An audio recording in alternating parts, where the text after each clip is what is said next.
这个我是如何让人家一次都能够印象深刻？我叫不介意。你可不介意？有媳妇。有媳妇。有媳妇。有媳妇。哦。有媳妇啦，我那个讲过有媳妇啊，这个是有媳妇。各位观众朋友，我是吴台长。吴台长来这边啊，利用短短的时间，我们来把一些对艺术文化有帮助的，我们都录下来啊。来，你显身介绍，你自省一下，你是谁？我是屏东来的朋友，我是卢凯竹，我叫莫介意。叫做不介意哦。对，叫不介意哦，可是不要真的不介意我哦。台语讲得好。是吗？真的我很喜欢，我是在学校教学生唱歌跳舞。那我也很喜欢欣赏我们很多各部落的艺术家的作品。那今天很荣幸就来看第4届的艺术家的一些成果展，这样不管是演出啊，不管是艺术品，我觉得都很感动。然后来了很多很高兴也很感动的是，很多的外界的朋友们越来越关心这些少数民族的文化，对，如何透过这样的一个赞助跟艺术来做结合。我说的赞助是不单是金钱上的赞助，而是在精神上、心理上的赞助。是啊。因为我相信，就是有这样的机会，让大家更多的人来参与、来了解彼此、认识自己的文化。很多的艺术品都是可能是用金钱来做衡量。对。可是今天就是我觉得让每一个人都很感动。都很感动，每一个人呈现的都是有生命的，然后都很快乐。因为我为什么说很快乐、有生命？因为他们感动了我们。是啊。哎呀，所以很高兴今天认识帅哥哦。我说的帅哥就是现在在拍我的这个人。其实我要跟你聊的是我说假设艺术都以价格来衡量一个留为这些有钱人的玩物。但是艺术要是说是对社会有影响力，像刚刚那一个纯跟那个海洋是刚刚那个优西屋在讲的那一段话，我就想把它录下来。其实对，我觉得他讲的非常好，他那幅画你应该要先拍一下呢。等一下来拍一下。待会补拍。好，因为我觉得尤西弗他讲的就是他说我们每一个人就是海洋嘛是。然后我们的就是其实是很温柔的。对呀。其实我觉得海洋它当然了，其实每一个事物是有温柔的，也有不好的一面。我说它像我们怕水的人就会怕它。当然。对。可是很感谢，就是他解释的非常好。他说海洋就是这么的温柔。那我们希望我们从我们说出来的话也是温柔的话，也是负面的就是正面的，不是负面的。对不起。所以我觉得他也用羽毛来做因为羽毛也是非常的很柔软对。所以他就用这样的那个诠释他自己的性情来做一幅画，我就觉得蛮感人的。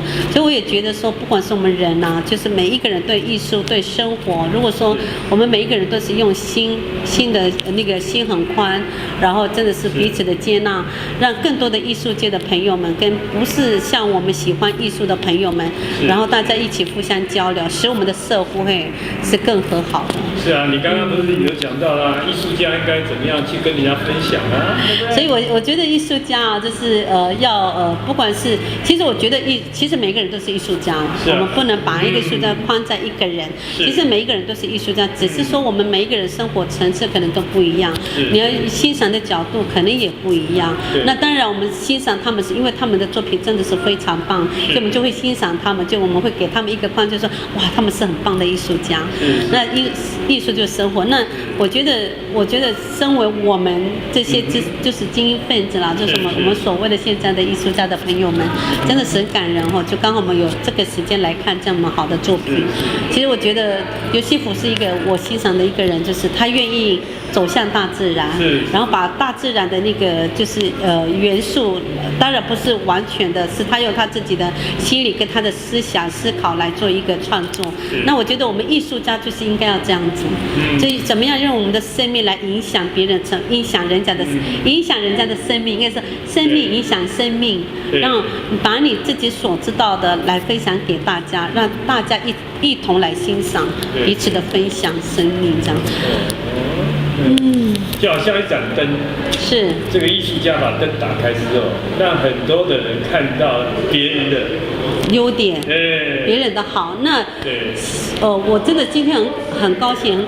蛮高兴的，就是我发现很多的那个就是一些企业家哈，不管是大企业家、小企业家，今天很多人来看，那我们也发现了原住民的艺术家是越来越有希望。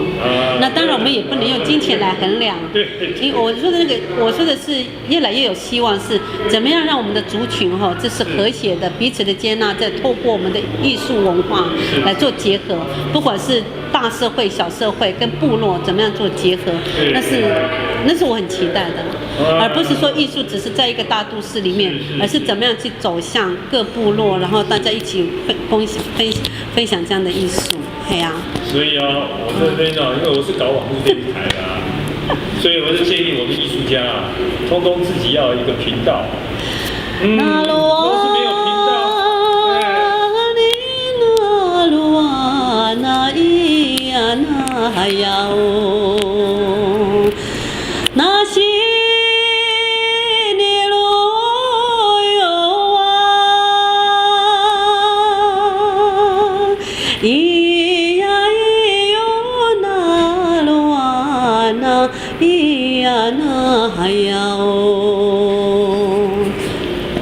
很好，你看，假设你欣赏艺术作品，还可以听到优美的歌声，对呀，我相信这是其他美术馆所没有的，只有原住民的原住民的特色。所以我希望亲爱的朋友们，我相信族群要融合就是我们就互相打开心门，彼此的接纳，使我们这社会更融洽。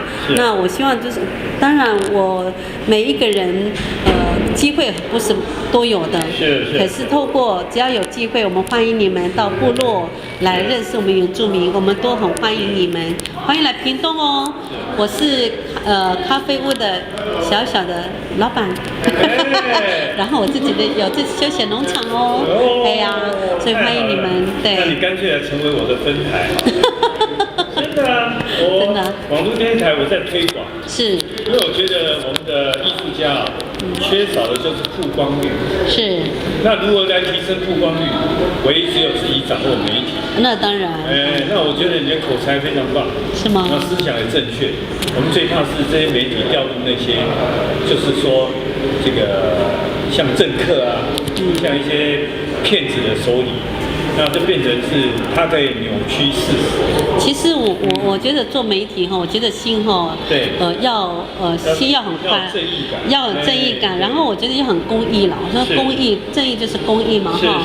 而且我觉得说再怎么样，其实我们还是要保护自己的民间，因为当然政府很大，可是最主要是民间要团结。那怎么样透过我们自己在部落走向任何你自己的空间，你自己的舞台，那我觉得就是要互相结合。没错，不可能我一个人我就可以成功，而是怎么样在我们自己的领域互相结合，来使我们自己的周围的朋友们可以享受什么是艺术，什么是生活。那我觉得这个是非常好的。那你愿不愿意我来训练你成为我的分台？可以啊。可以啊。我的分台很简单，有一台可以录影的数位相机，然后有一个 SOP 的作业就可以成为我的分台。真的。真的。因为我。这个不要录好了，这个不要录好了。还有一个就是人脸善道的主播，其实我朋友很多，就是我们很希望，我不是有钱人，可是我希望每一个人都像我一样，都很幸福，享受在任何的环境，因为任何环境都可以制造你很快乐、很喜乐。可是我希望是你的性情怎么样去影响别人，让怎么样在不是很顺利的环境中变成很快乐的。我希望都是这样子，所以我希望大家期待再相会。一起来，做网络电台，然后呢，让这些艺术家曝光率增多。是。然后好的创意的东西去影响我们的政府所以我觉得你应该去兰屿。真的。我很爱兰屿，我去兰屿已经连续4年，今年7月中旬我会去。是。那我们也是结合世界展望会，是。然后有一些部落的我们这次是教小朋友，是教弹吉他、打鼓、唱歌、跳舞，然后我们做一些生命的课程。是。那我们去那边已经4年了嘛哈。已经4年了。对，连续每年去的，寒暑假有时候去。对，所以我们希望哈，就是我们有那个能力。我说的能力是时间的能力。是。其实当然有钱都可以做很多事情，可是你有钱没有时间，你没有用心经营一个地方，很多人服务是可能跳来跳去的。可是我跟学生讲说，我们要做陪伴，就是要持续性的陪伴，而不是说我带你暑假寒假就没有了。所以我希望我们在对人对事应该是这样子，是持续性的。对呀。OK， 好，我们暂停休息一下。好的。